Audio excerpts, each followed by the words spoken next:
I'm calling this a 98% solved.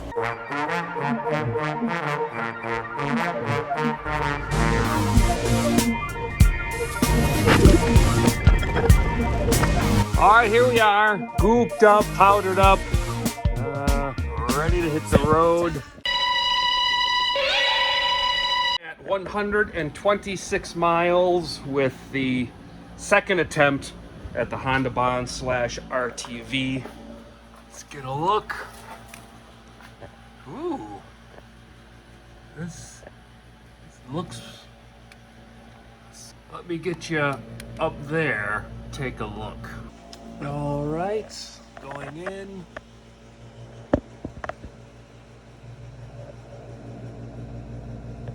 $237, $240, somewhere around there.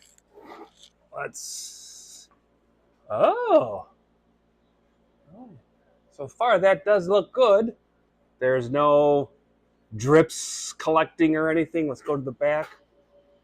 Ooh, oh, I do see a little bit up there. Yeah, I see a little bit, but let's get you up there close.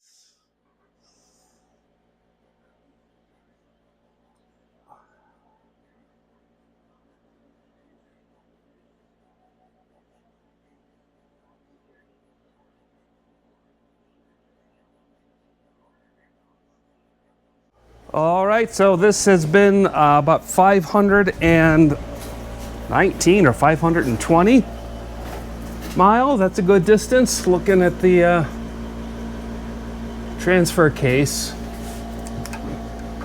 So, not, to be honest, not bad.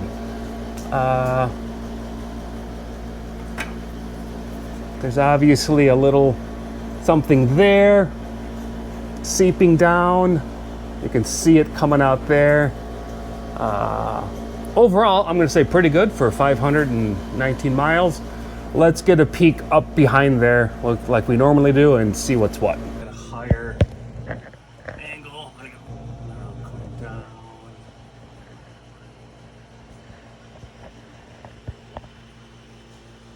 Okay. So looking at that, there's such little coming out. I'll be honest, at this point, I think I'm gonna recommend to Vinny to just let that be for a while. It's no more than seepage at this point. Over 500 miles with that, nothing, no drips, just a little bit of seepage in the back. At the moment, I think it's not worth the risk of taking all that off and whatever else may or may not break. It seems from the service manual to take that off. There's a lot of other stuff that has to come off, which is not a bad thing. It's just, let's see what he says and have him come back in spring, maybe put on a few thousand miles or oil change or something, and then take another look, and then we can gauge it again. But at the moment, I'm calling this a 98% solved. Well, I suppose.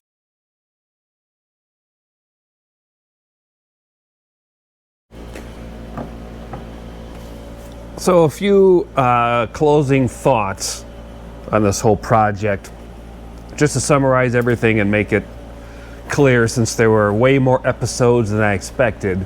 So my final conclusion with this whole project is the transfer case leak is coming from the surface where the two clamshell-like portions of the transfer case connect. So if you go online or look at other videos, you will see the transfer case for this vehicle is two parts, and then it comes together like this. And in the perimeter is a gasket material, a Honda Bond type material that keeps it together. And I believe there's a gap or a break or something right at the same place where the joint shaft connects to the transfer case. And if you go back to episode 3, where I'm first diagnosing this, and there was leakage and oil, you could see it. I immediately assumed, of course, it was the oil seal, because that is the normal conclusion one would make.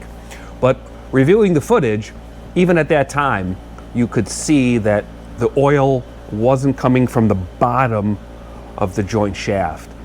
Now at the time I hadn't taken it out to understand what was inside, but now that I have seen the inside, and you can see there's that little weep, not a hole, but the little cavity, trawl, what do I call it, a trench, that's what I'm thinking of.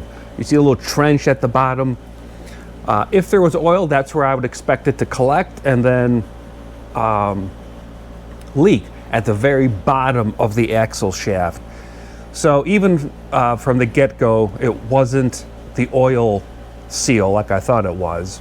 So that begs another point I'd like to make. Every video I saw in the service manual made a big deal about the depth of that outer, and the inner one, but the one I changed was the outer, the depth of the outer oil seal.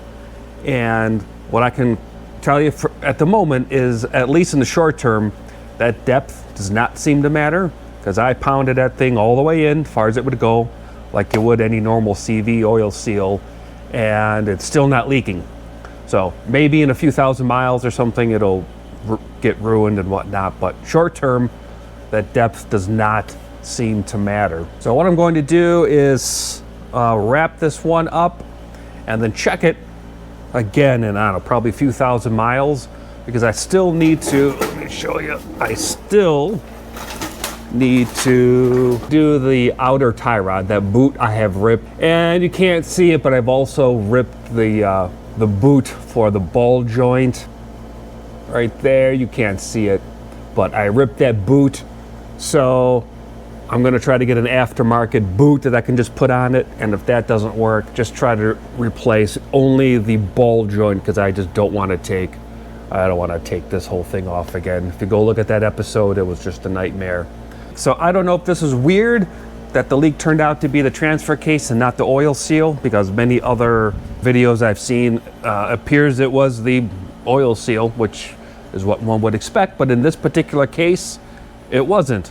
So I don't know, lesson learned. All right, that is a wrap for the mystery oil leak that is no longer a mystery, but it is now a transfer case leak.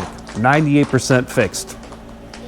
Here's the hybrid motor, nitrous in through this line, fuel grain in here, 800 pounds of thrust once it's lit. 800, Joe, that's a lot for a chair. Frame's been reinforced, harness keeps you put, and the rail guides you straight. Won't win any safety awards, but it'll fly.